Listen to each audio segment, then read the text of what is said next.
À bientôt 40 ans, le groupe Voyageurs du Monde veut s'ouvrir à de nouveaux horizons. Poids léger à côté des géants français du tourisme comme Club Med, Center Parcs ou Accor Hotel, le spécialiste du voyage sur mesure et du voyage aventure les rejoint à grands pas.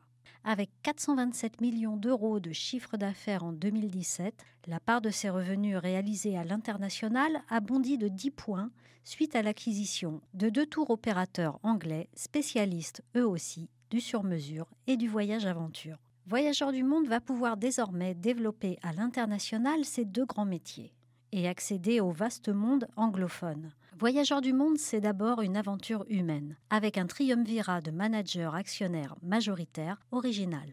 Le PDG Jean-François Rial et ses 2 compères directeurs généraux délégués Alain Capestan et Lionel Abasque forment une Dream Team qui marie rentabilité et engagements sociétaux.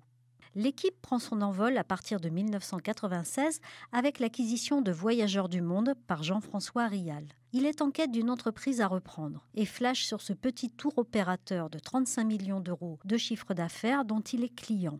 2 décennies plus tard, la taille du groupe a été multipliée par plus de 12. La société est cotée à Euronext Paris depuis juillet 2006 et figure dans le top 5 des voyagistes français. Au fil du temps, le périmètre du groupe s'est élargi et renforcé grâce à des acquisitions réussies. La percée dans la rando et le voyage aventure démarre en 2001 avec la reprise de Terre d'Aventure. Jusqu'à Loire Valley Travel en 2015, un spécialiste de la rando-vélo dans le Val-de-Loire qui lui permet de mettre un pied dans le cyclotourisme et d'atteindre encore davantage la clientèle étrangère et surtout la britannique. Voyageurs du Monde prépare d'ailleurs une offre trekking et vélo en France qui sera dédiée à cette clientèle et qui sera commercialisée sur un site internet spécial. Entre-temps, Voyageurs du Monde aura peut-être aussi avancé sur le vieux continent. Sa direction ne cache pas être en veille à propos de la Scandinavie et de l'Allemagne, grand pays du vélo.